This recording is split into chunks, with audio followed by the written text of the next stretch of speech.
Both for being here. Mr. Daniel and Ambassador Nuland, throughout the campaign, the administration took a few steps to attempt to warn Russia against additional activities. I think that includes the October 7th statement and direct warnings from the President, from Director Brennan, and over the cyber hotline. Do you believe any of these efforts had any deterrent effect at all?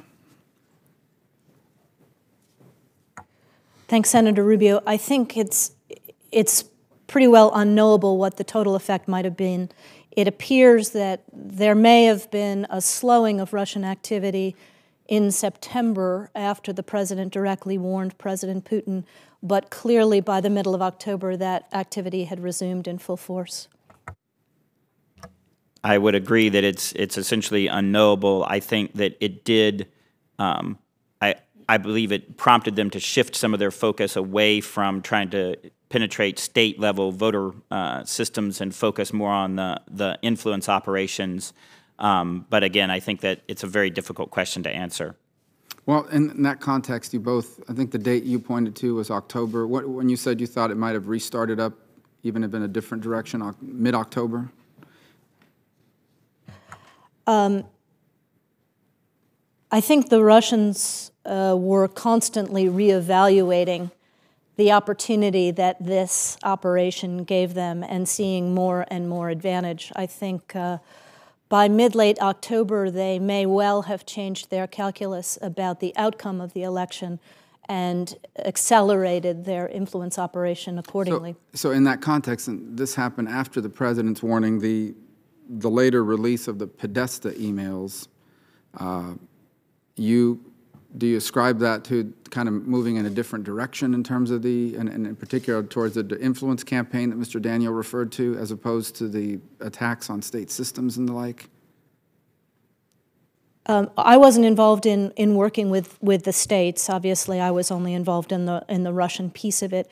I think what we saw was a move from the release of the emails into our political conversation among ourselves, moving later in the campaign to the acceleration using the bot networks and using the internet accounts that they had established to push false narratives that were popular on the fringes of U.S. politics and to try to mainstream those. I forgot the exact quote, but you had said a moment earlier that if you push and you hit something hard, you stop, and if you feel mush, you keep pushing. In that context, why did Vladimir Putin think he could get away with treating the United States the way he treats countries in his near abroad that they think should be under Russia's control and under their thumb? Why did he feel, in your opinions, that he could get away with that or treating us in the same way? In my experience with this particular leader, if you don't make these aggressive moves cost directly for him and his circle in his own context, then he will keep pushing. I don't really have anything to add on top of what the ambassador has said. But ultimately, I guess it sounds what you're saying, or to rephrase it, is he has a cost-benefit analysis. Here's the price of doing this. Here's the benefit of doing it. I believe the benefit outweighs the cost, and therefore, I'm going to do it. I think it's probably the case that the Russians expected deterrent measures and didn't see them, and so felt they could keep pushing. Well, in that context, and I know this is kind of a hindsight 2020 situation, but Ambassador Nuland, if you could do it over again, if we could go back to 2015 and 2016 and try to deter this activity, as you said that they were expecting, what would you do? What language do you believe you would have understood? What could we have done differently? Part of this inquiry is to learn about what our policy should be moving forward and whether there should, in addition to the rhetorical one, obviously the actions that we would take, but what would have worked, in your opinion, looking back now? Again, we can talk a little bit more about this in classified session, but I think part of the problem that we had was that, as I said in my opening, we didn't have sufficient integration of information to understand fully how their campaign was structured. We didn't have sufficient agreement in the interagency as to what the deterrence tools were and what the effect on us might be if the Russians chose to escalate because we hadn't studied it hard enough and we weren't unified enough. We weren't working closely enough with the companies to know what might be possible as well, and we were beginning the work with our allies, but we hadn't done enough.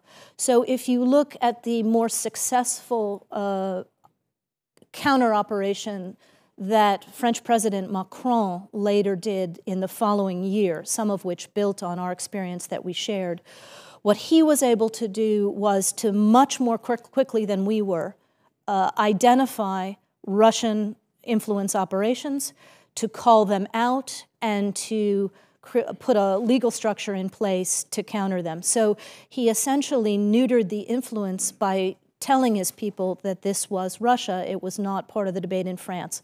So one concrete example, there was a poll about a month out from the French election which showed Le Pen, the far-right candidate, in the lead. It was a Russian operation. It was not a true poll.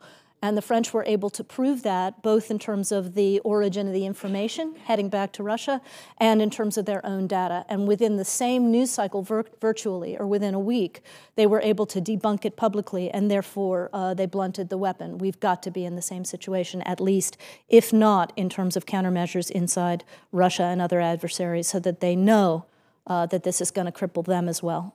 We can talk about those later.